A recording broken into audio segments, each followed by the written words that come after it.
What You Gotta Do is on now.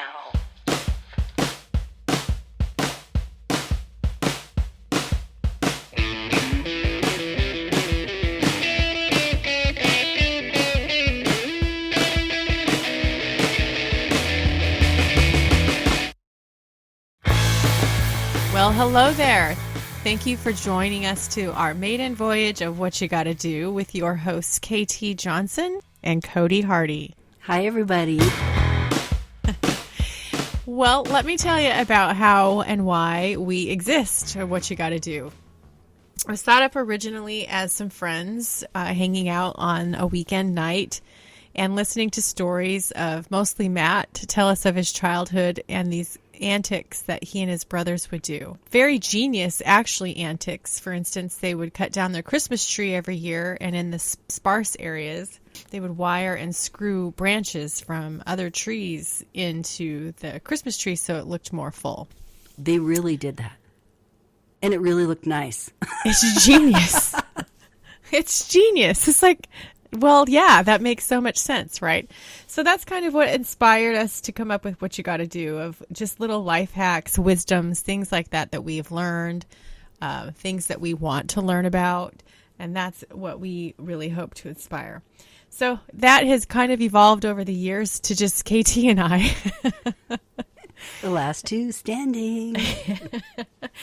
And since we now live in separate states, we really wanted to make sure that we stayed close and had maintained our friendship in a way that connected us in a creative way, as well as that fulfilled us in a legacy way too. For instance, KT has always wanted to write a book. Hopefully this is her inspiration teacher to do so, or it replaces that dream. I'm not sure what that's going to do, but I'm excited to see where it goes. You just called me out publicly and challenged me. So if I don't do it now... It's kind of what I do. I'm good at holding people accountable. That's what you got to do. That's the only way I get stuff done. There you go. So we decided to kind of just start recording all of these sessions. So What You Gotta Do is a girlfriend collaborative for us to chat about life, things we wish we would have known, things we want to change in life, parenting tips, life hacks, whatever you want. So we just hope to inspire each other to continue to be better people. And that's what our friendship has really been about. And hopefully inspire people who want to listen to this to just be better human beings in general. Yeah, so grab a cup of coffee, a glass of wine, or whatever it takes, and just turn us on and let's start gabbing.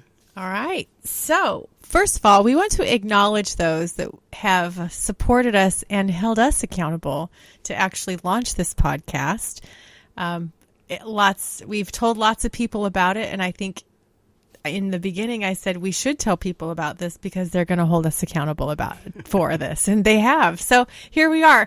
So I have so many friends and family that have been supportive in this. So I hope that they enjoy this, or not. I don't really care, but we did it. Yay, KT. Yay. I'm just so happy to do this. I'm so excited.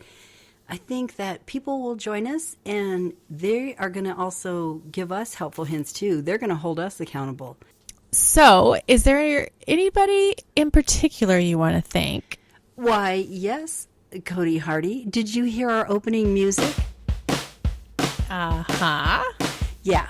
Well, that is the great Joe Steitler. And if you don't know who he is, you can listen to him on SoundCloud, Cult Classic. And he is also part of a great band called Pacific Radio. And if anybody's ever heard of them, you know they're great. If you haven't heard of them, it's time to start listening. These guys are awesome. We are so lucky Joe created our music, and we're thankful to him very much. And you'll get to hear more of him. And honestly, one of the best concerts I have ever been, and bands I've seen live. They are such great performers, honestly. There's just such a good time. Oh my gosh. Did we have so much fun when they were in town? We danced our asses off, honestly. It was so much fun. And you know what? It had been a long time since I found like a band that I like to listen to and would actually travel to go see. And then when we got into them, and then COVID hit, I feel like we would have gone quite a few times to see them. That's how good they are. So we actually had planned on it. Do you remember we were going to go to Napa Valley? They were playing up in Napa in that area with Red Hot Chili Peppers. It was that whole festival, and it got canceled. We were going to go May of 2020. We talked about it. Specifically, they were in the lineup for that show.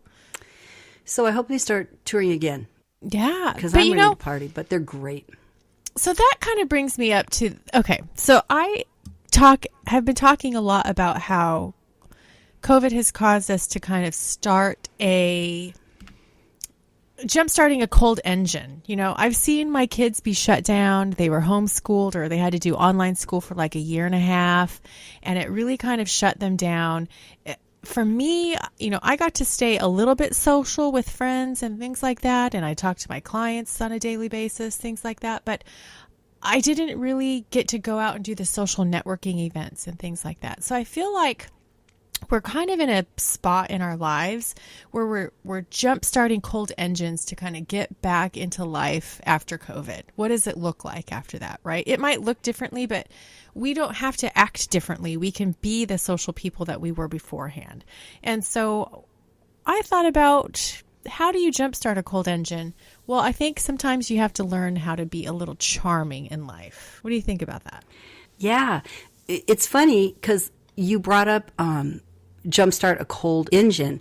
And I think it's even like a cold winter. It's like going in, we all hibernated and we stayed kind of unsocial. And like when it's cold wintertime, you're not going to go out and chat up people. You're cold. You want to go home. You're right. It's time to start up this cold engine. And what better way than a little jumpstart in being charming? Charming. And so what does charming mean to you? I recall recently, you and I were in Pensacola, Florida together, and everyone was charming. And you have talked about the Southern charm and things like that before, and the things that you pointed out to me were very, very specific. Do you remember what those things were? So my love for people from the South? Yeah. Is that what, well, okay. that and like what you specifically enjoyed that you found charming and that drew you back. I don't know if it's from where I'm been or where I've lived. I've lived quite a few places all my life growing up military, and I'm not used to charming Southern hospitality. They are not afraid to say, hi there, you know, hi, how are you? Even like the people at the freaking KFC drive-thru, they're so friendly. And every time they do it, I kind of get shocked and take it back. Like, what do you want? What? I remember, and I think I told you this story, but when the first time I was in the Panhandle of Florida, I went to a bar in the middle of the day. Long story why, I wasn't even a drinker. I was visiting my son. He was at dive school, and went to this little bar, and it was the middle of the day, and I walked in the door, and it was empty except the bartender, and she says, hi, what's your name? And it scared me, and I looked behind me, like, and she said, don't you know your name? Oh my gosh, she just wants to know my name. I told her my name and I sat down, and because she put herself right out there, made me feel so comfortable. I'm like, I'm still her friend on Facebook. And I love that everyone I meet is just so friendly, and I really love that. I remember you specifically coming back and telling me that story. And then I made a concerted effort to really start asking people's names. And then I thought, it really does make a difference. And so as I've been doing that over the last, 9 months or so, I would say pretty consistently, I have seen that because I ask their name, it makes me more interested in them. And so I think that by asking a name, first of all, you're buying into a personal space, right? Or a personal opportunity, right? You've just invaded like level 1 territory of the trust. Like you now know their name. And so I think it expresses to them that you have an interest in them. You're vetted, you're invested in them just as they are invested in you. They're hopefully giving you good service and you're asking them name. Mostly I use that in service related type scenarios because that's how you ask for names as somebody is approaching you to serve you. I'm sorry, what's your name? I noticed my husband that I always tease that he's not a very friendly person, and I'm saying that very generously for him. But the one thing he does that's really wonderful, even if it's fast food people or the guy at Lowe's, whatever service person is serving him, he always looks at their name tag and calls them by name. He'll be like, okay, Joe, thank you, or whoever it is. I think they just feel more comfortable. I guess they're more put at ease. Is that what I need to say? They're more at ease. Perhaps. Maybe that's what it is, because it kind of, like I said, it breaks down that first barrier of awkwardness, of trust, right? Is learning someone's name and then remembering to use it again when they come back. I think that's like the second step to that. It's not just asking, but then using it. Do you know how to remember people's names when they tell you? That's my fear. Maybe that's why I don't ask people their name. Because sometimes I don't remember their name. But I've noticed that it's so much easier. Like me and my husband would like have this plan. Okay, now if I just introduce you and then don't introduce him back, jump in and ask him his name because I don't remember. And like we always had to have this strategic play ready. And now I'm like, you know what? I just say, I'm sorry, I can't remember your name. I'm old, excuse me. But I think people genuinely, they're fine with that. Oh my gosh, I thought I was the only person who ever did that. I think everybody does that. Oh. That's how you can tell when somebody doesn't remember your name. Because their little partnership pulled out on you. You're like, you just don't remember my name. No, I have a super forgettable name, but I bet everybody remembers your name. Codie is a very memorable name. I still can't get past the fact that you go to those elaborate schemes.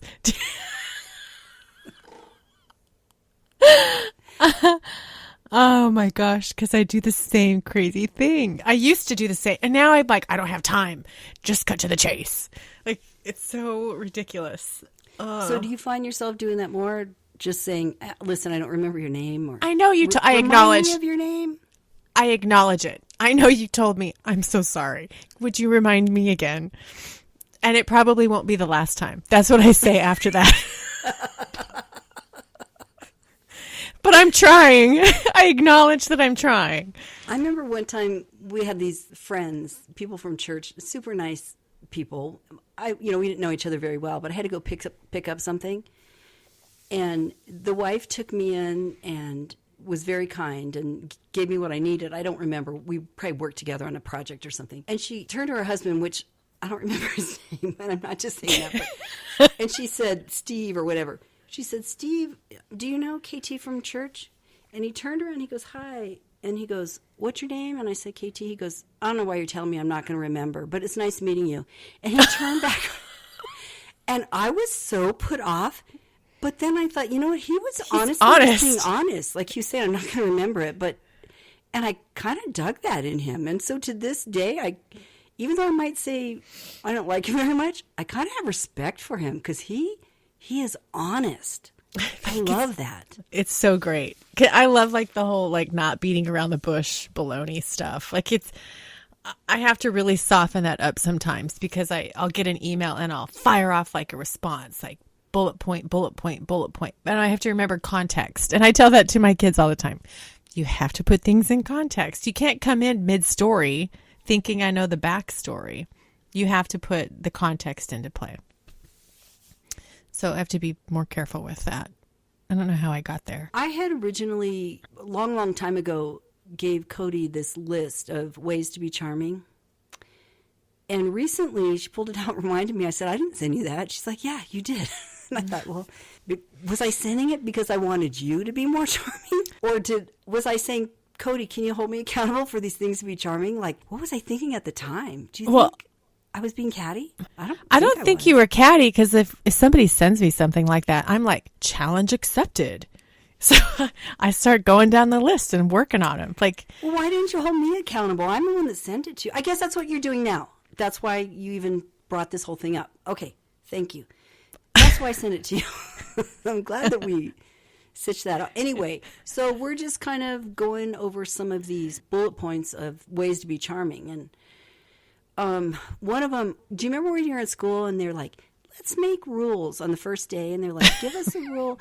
And you're like, no talking. And your teacher's like, no, don't start out with a negative. How about let's always use quiet voices or something like that. And when I say it was when I was in school, it may have been the first time when I was in school. The second time when my daughter, who is now almost 40 was in school, or it could have been when my sons that are a little bit over 20 was in school. Like, I have this wide range, and I put them all mixed. So at some point, I saw a teacher do that. And so they always wanted you to say a positive. Don't be afraid to make eye contact. So how can we make that a positive? Always try to make eye contact? Wouldn't that be the opposite but the same? Well, that word don't. I think it's the word don't that you don't like, right? It just, so if you could make it, why don't you just say look people in the eye? I always wonder why someone won't look me in the eye. Do you do that when you're, having a conversation with somebody? Very often. I definitely will look in the eyes first. I think it's like saying, it's like almost like knowing someone's name. It's when you make that eye contact, it's breaking that barrier, that first barrier of like, listen, I see you as a person, Does that make sense? Mm-hmm. I love your glass, Codie. Oh, thank you. Morgan picked it out for me. It has a sea turtle on it. Pretty. Yes. Gorgeous. I know. So I think it intertwines with that whole name. It's just showing people that you are people, acknowledging that there is another human walking by, acknowledging that I see you, or I don't trust you, or whatever. I think it's just you know a lot about people from their eyes. I think it tells a lot. It's telling. Were you taught that when you were little, to look people in the eyes? Yes. I don't remember if I was taught that. However, here's what I remember. I was very, very, very shy. So I grew up not looking people in the eye. So maybe that's when it says don't be afraid to make contact. Maybe that they're kind of talking to people like me, where I was fearful. So maybe that's what they're saying. Have no fear and make eye contact. Well, I think it shows a confidence when you can look somebody in the eye. It shows that you are confident in who you are, first of all. And it shows that you're strong. I think when you kind of cow down or don't make eye contact, it shows that you are vulnerable and you're opening yourself up to a weakness. And so I just think it's a part of confidence that you should look people in the eye. It's not always the most comfortable thing, and it's even more awkward if you flash a smile along with that eye contact, because sometimes people do not know how to react to that. Okay, you're right. You're totally right. I'm not saying you're wrong. But what about shy people? Is shy just a lack of confidence? I mean, ultimately, is that what you're saying? No, I don't think it's a lack of confidence. I don't know if it's environmental. I don't know if it's genetic. I don't know if there's a scientific reason behind being shy. I just never was as a kid, and that's fine. However, I do remember I went to this event a long time ago with the company I worked for, and there was this guy named Kyle. Oh, I'm going to have to look up his last name, KT, but he was born with like really no arms and no legs, like at the elbows and at the knees, I believe. He is incredible. Yes. I've seen him. Kyle Maynard, that's his name.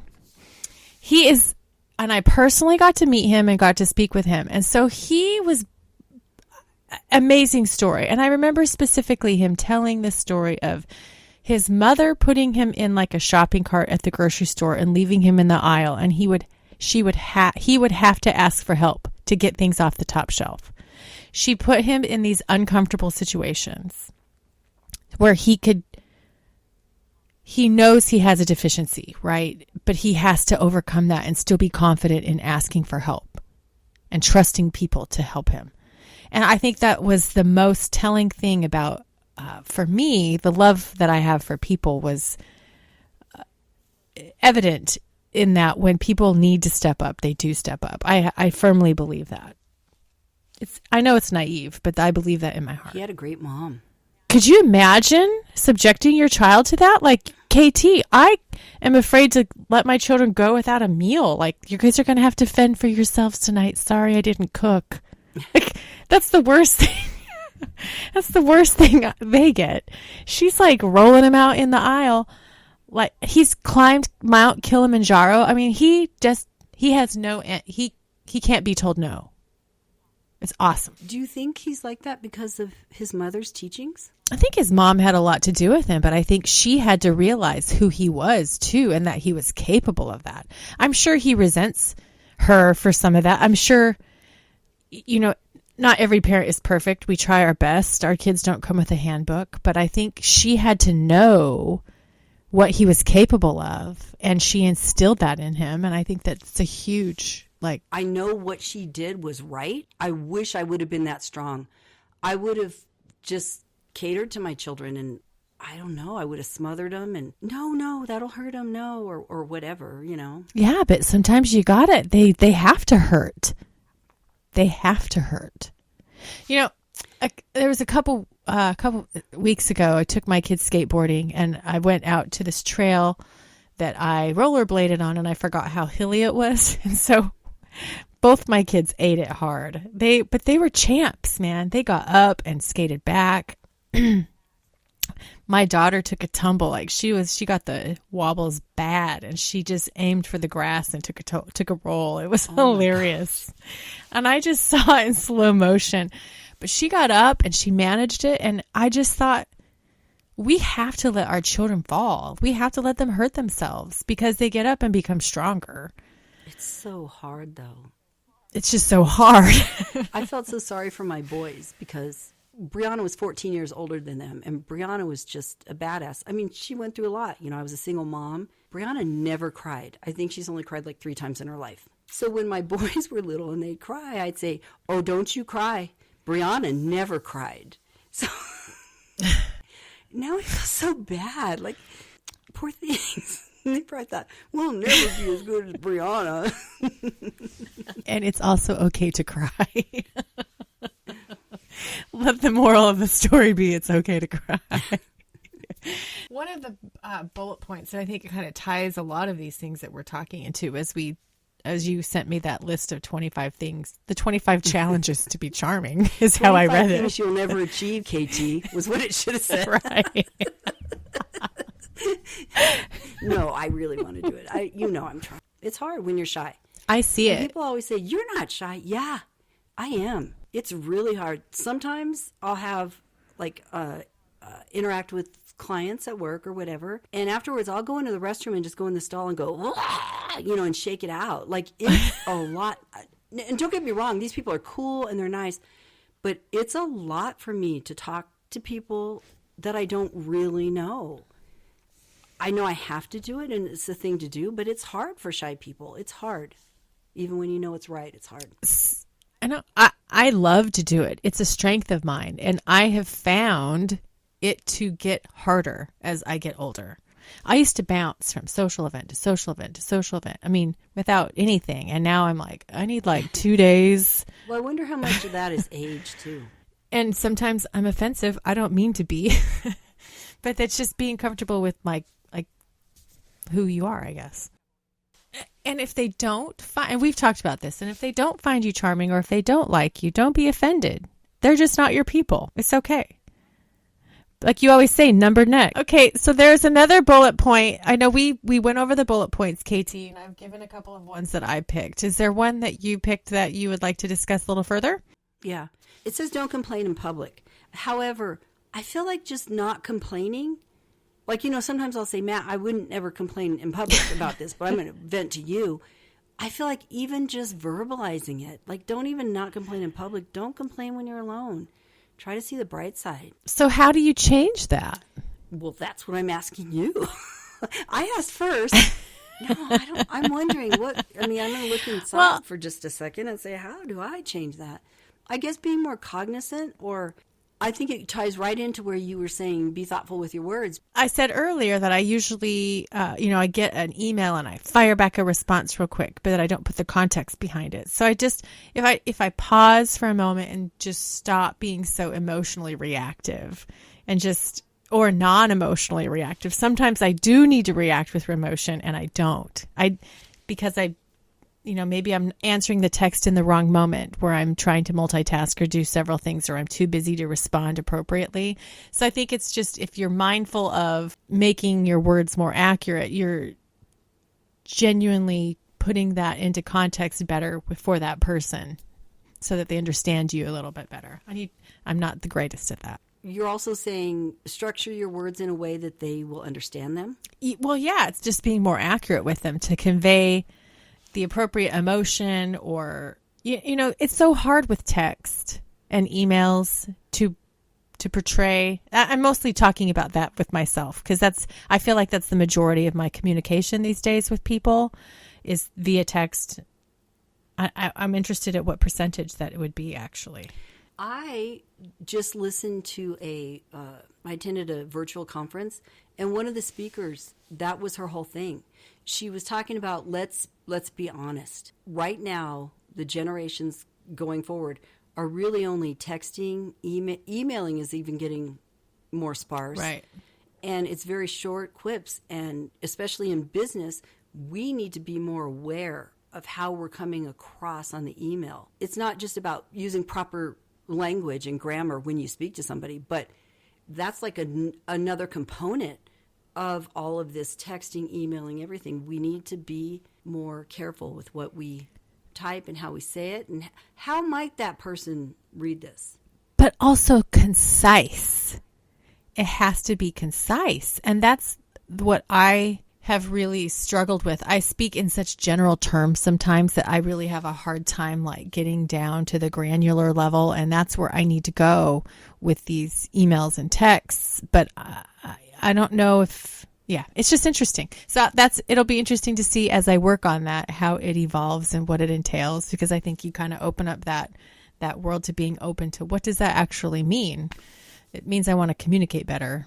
I happen to have two bosses that they're concise. They're very, very concise. I mean, step by step, to the point where sometimes I roll my eyes. They're so concise. But it's really taught me how to be more concise. And when you are, people don't usually come back and say, "What'd you mean? What?" Being charming is very important over text and email as well. And I think that's what the point you were just trying to make right there, right? Yeah, exactly. Exactly. And just be consistent and concise. So be more thoughtful with your words, whether speaking, texting, or emailing. Correct. Okay, so that's your action. That's my action item. We like to do, in our friendship, a thing called warm fuzzies and cold pricklies. KT, how did it come about? Do you want to know the real story? Yeah.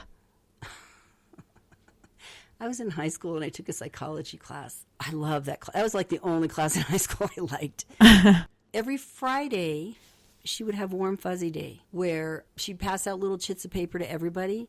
And we spent a few minutes just writing a warm fuzzy for everybody in the room, like, "Your hair looks pretty today," or "I like your shoes," or "You were good in the football game last week." Aww.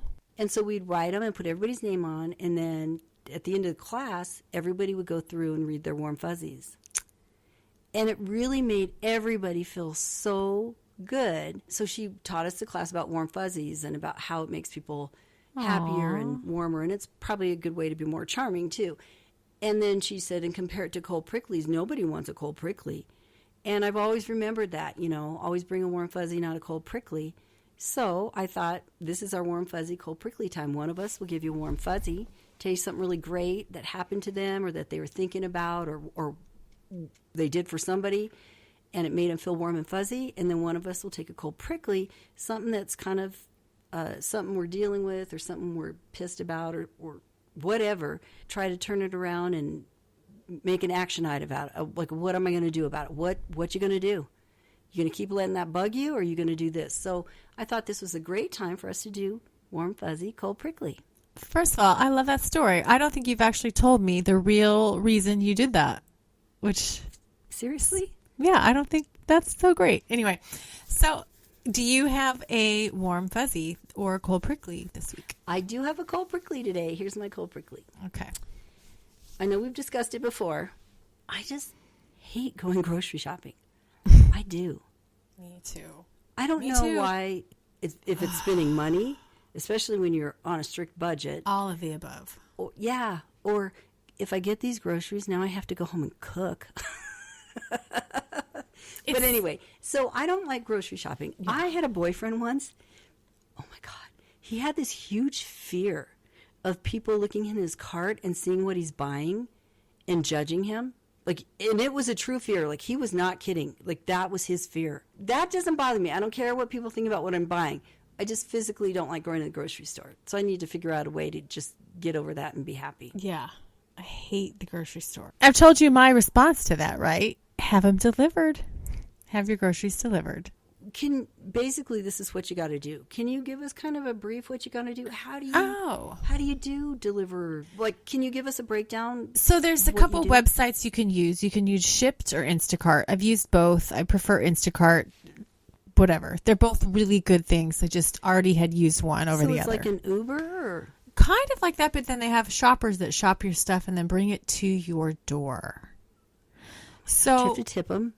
Yeah, but for me, if you factor out my time and, if I'm going grocery shopping, it takes me, but I pay for the annual membership and I just have as many deliveries come to my house as needed. And wait, what is this pay for annual membership? So you pay like $99 for an annual membership so you don't have to pay delivery fees. And then there's a bunch of stores that participate. So like my local stores where I live are Aldi, Sprouts, Nature's whatever, that nature store. Target will deliver. There's a whole list of stores that will deliver. It's crazy. And listen, people say every excuse under the sun. Oh, but I'm picky about my produce. Let someone else do it. Okay, that's what I said. And is that how I sounded? I'm picky about my produce. Thank you for helping us to figure out how to go grocery shopping online with delivery. My warm fuzzy for the week is my daughter has her first real job. She worked, before we moved here, she worked as a camp counselor at the zoo in Albuquerque, and it was a volunteer position. So this is her first paying gig on a consistent basis other than babysitting and dog washing. And so I went to her little place that she works at, and it's this cute little interactive aquarium and reptile type thing inside of a mall. And I just get teary-eyed and choked up at seeing like my little girl, my little baby, be this adult, knowledgeable, intellectual person who's like working and being kind to people. And it was just so it was like a little mom win moment. It was really cool. That's a perfect warm fuzzy. Thank you, Codie. That was awesome. Yeah, it made my heart. So tell me, how does she take her own time to study those animals, or do they make her take classes, or how does that work over there at that zoo? So I think they have she just knows, she has read and researched. She makes like little notebooks on she'll get obsessed with like an animal and she'll make like little notebooks about them and like their habitat, who's after them, where do they fall in the circle of life. I don't know. I'm making all that stuff up because I don't know. But she has notebook. Who knows what's in there, right? Right. I know. It could be like my notebooks were like, today I'm in love with Brian. The next page. Today I love Dallas. The next page. Today I love Brent. Next page.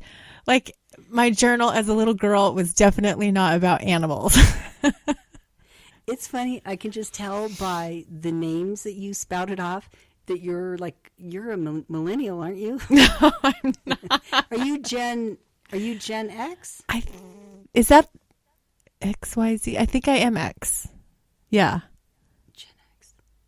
I'm at the very end of the baby boomers. And I'm born in the 70s. Names like John, Mike, David, Sam, and you had Brent and Brian, Dave.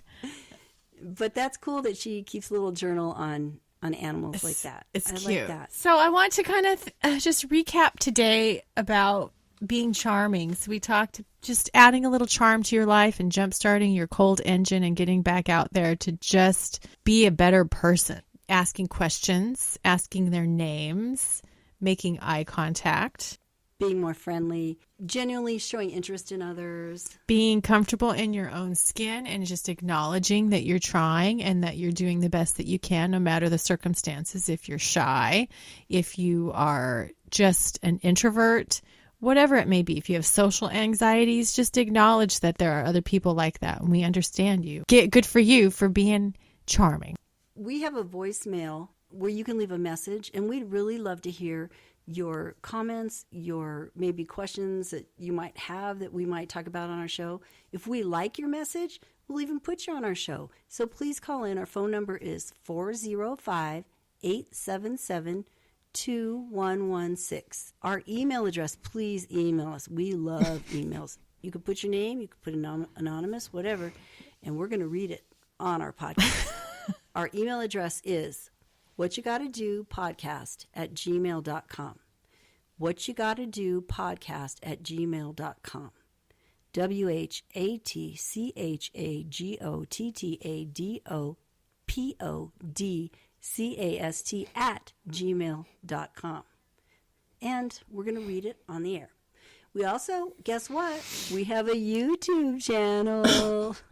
Our YouTube channel is What You Gotta Do Space Podcast. That's us. Remember to take action and claim your freedom. Thank you for listening to What You Gotta Do. The music for this podcast is written, produced, and performed by Joe Steitler. Production manager and host is Cody Hardy. I'm KT Johnson, your co-host and editor. This has been a hell of a production.